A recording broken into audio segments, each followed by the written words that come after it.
வல்ல இறைவன் தந்தை மகன் தூயாவியாரின் உங்களோடு என்றும் தங்குவதாக.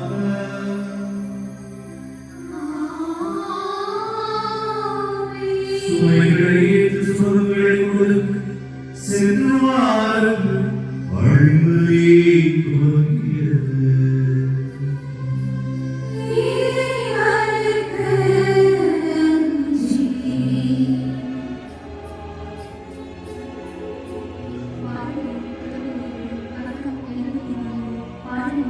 மிக அழகான ஒரு முறையுரையை கொடுத்திருக்கிறார். ரொம்ப தயாரித்து கொடுத்திருக்கிறார். என்று தூங்கினார் எனவோ தெரியவில்லை. பிறகு சாப்பிட போன பொழுதுதான் கேட்க வேண்டும். அந்த நற்கருணை பற்றி பல புனிதர்கள் தன்னுடைய வாழ்க்கையிலே எப்படி அதனை கருதி இருக்கிறார்கள் என்று இந்த மறைவுரையை கேட்கின்ற பொழுதெல்லாம் நமக்கு கண்டிப்பாக நற்கருணை மீது இந்த பற்றும் பாசம் பற்று உறுதியும் அதிகப்பட வேண்டும், அதிகப்பட்டு இருக்கும்.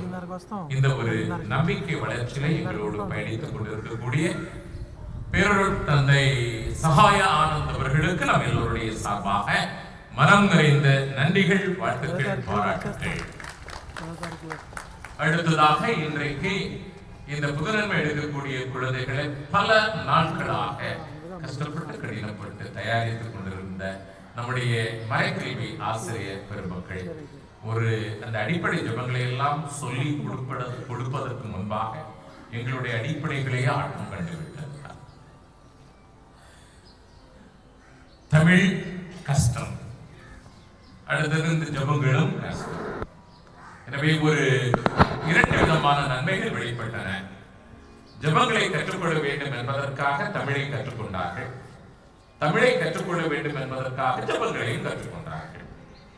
எனவே அன்புக்குரிய மறைக்கல்வி மன்றத்தினர், ஆசிரியர் பெருமக்கள் உழைத்த கடுமையாக உழைத்த ஆசிரியர் பெருமக்கள் இன்றைக்கும் இந்த திருப்பலியிலே ஒத்துழைப்பு கொடுத்துக் கொண்டிருக்கக்கூடிய மறைக்கல்வி மன்றத்தினர், ஆசிரியர் பெருமக்கள் அத்தனை பேருக்குமே மனம் நிறைந்த நன்றிகள், வாழ்த்துக்கள், பாராட்டுகள்.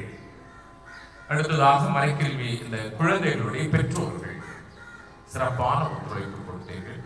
தியானத்திற்கு அழைத்த பொழுது ஏறக்குறைய எல்லா பெற்றோர்களும் வந்துவிட்டீர்கள்.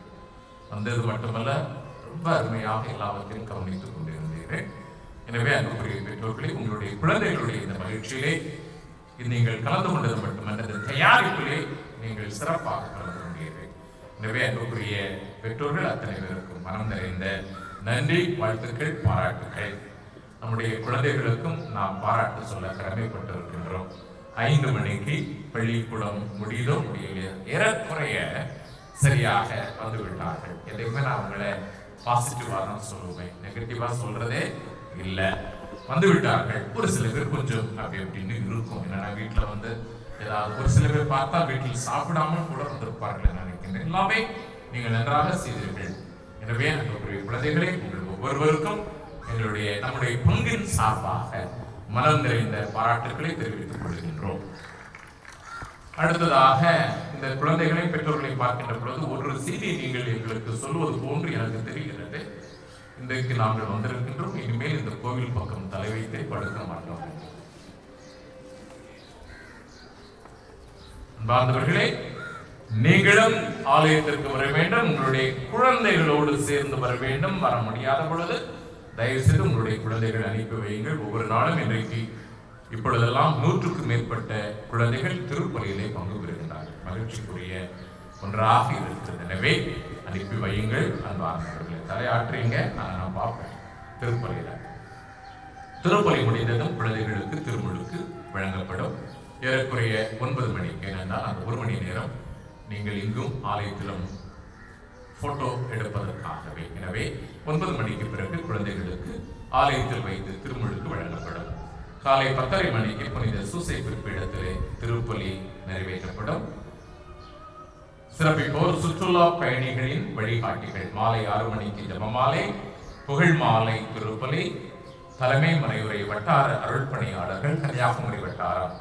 சிறப்பிக்கக்கூடியவர்கள் மீனவர் அமைப்புகள் மற்றும் கடல்சார் வியாபாரிகள். இரவு 9 மணிக்கு மறைக்கல்வி மன்ற ஆண்டு விழா நடைபெறும்.